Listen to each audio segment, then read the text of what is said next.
Business Model Generation by Osterwalder and Pigneur. Part 1. Canvas. The book opens by introducing the now iconic business model canvas, a simple but powerful visual tool that captures how any organization creates, delivers, and captures value. Instead of burying strategy in dense reports, the canvas forces clarity, 9 building blocks organized logically on a single page. On the right side, the canvas captures the market-facing elements, customer segments, value propositions, channels, customer relationships, and revenue streams. This is where we explore who we serve, what we offer them, how they find us, how we interact with them, and how money flows in. On the left side, it maps what must happen internally, key activities, key resources, and key partnerships. These clarify how value is created operationally. Finally, at the bottom sits cost structure, revealing the financial backbone of the model. The authors emphasize that the canvas is not an academic diagram. It is a conversation tool, best used with sticky notes, group workshops, and visual thinking. It encourages rapid iteration, shared understanding, and strategic coherence. They insist that a business model is not a business plan. It is a living map that should be revisited continually. This chapter sets the tone. Business model design is a creative act, and the canvas is the shared language that makes that creativity possible. Part 2. Patterns. Once the reader understands the structure, the book dives into business model patterns, revealing the recurring strategic archetypes observed across industries. Pattern 1. The unbundled corporation. Osterwalder and Pigneur describe how many businesses are actually hybrids of 3 radically different types of operations: product innovation, customer relationship management, and infrastructure management. Each has conflicting cultures, economics, and priorities. Successful companies often unbundle these functions to avoid internal friction.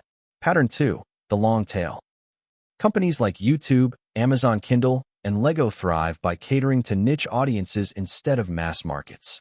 They use digital platforms and low distribution costs to turn countless small sales into massive revenue, a reversal of the classic blockbuster model. Pattern 3. Multi-sided platforms. These businesses connect interdependent groups. Think eBay, buyers and sellers, credit card networks, merchants and cardholders, or Facebook, users and advertisers. Their power lies in network effects. The more participants on one side, the more value is generated for the other. Pattern 4. Free as a business model. The authors explore models where one segment benefits from free offerings funded by another segment: advertising revenue, freemium, upgrades, or cross-subsidies.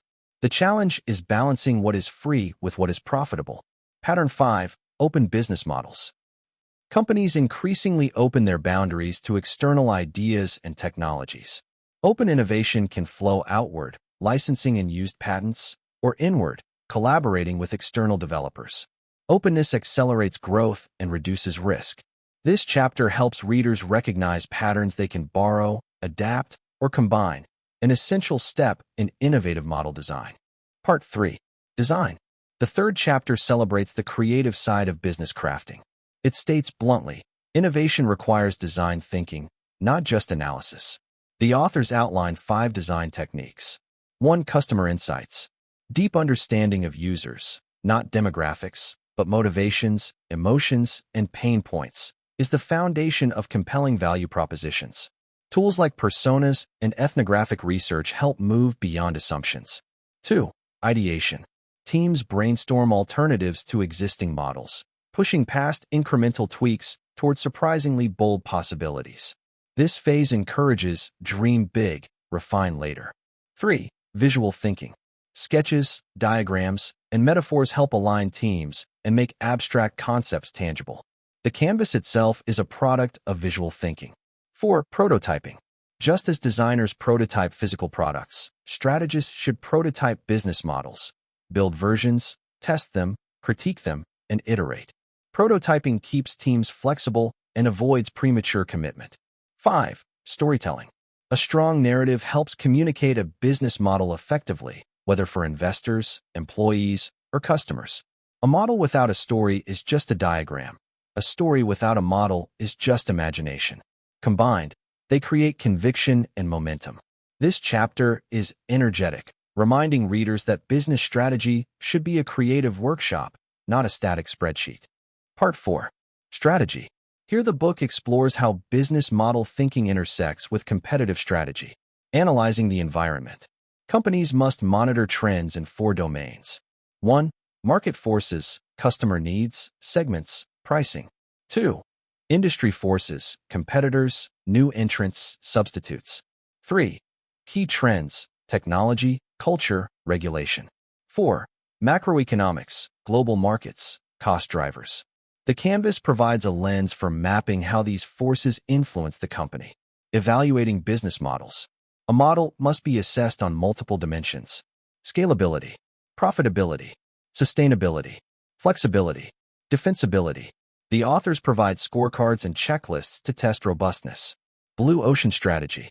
Instead of competing in overcrowded markets, red oceans, companies can create new space, blue oceans, where competition is irrelevant. The canvas helps visualize how new combinations of value break away from the industry herd. Reinventing business models. Disruption often begins with rethinking the value formula. The authors illustrate how companies like Apple, Skype, and Hilti reimagine their models to transform markets. Managing multiple business models. Large companies often operate in ecosystems of models, some mature, some experimental. They need structures to protect innovation from the bureaucracy of the core business. This chapter clarifies that strategy is not about beating rivals. It is about designing a business system that's uniquely hard to imitate. Part 5. Process. This chapter answers a practical question. How do you actually create a business model? The authors present a 5-phase, iterative process. 1. Mobilize. Assemble the team, define objectives, secure leadership support, and prepare the environment. Mobilization is often underestimated, yet it determines the quality of later work. 2. Understand. Digest market data, customer research, competitor analysis, and technological trends. This phase builds the raw material from which creative insights emerge. 3. Design. Generate business model options, prototype them visually, compare them, and refine. This is the innovation factory phase. 4. Implement. Turn the chosen model into action, restructuring the organization, testing assumptions, launching pilots, and executing the go-to-market plan. The canvas becomes a project management reference point. 5. Manage. Once implemented, the business model must evolve. Companies maintain a portfolio of models, some emerging, some stabilizing, some declining. Constant monitoring ensures adaptability. The authors emphasize that this process is not linear, but cyclical. Winning companies iterate relentlessly. Part 6. Outlook.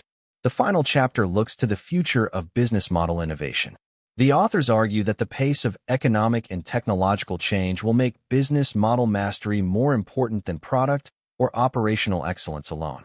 They highlight several future-shaping themes. 1. Continuous innovation.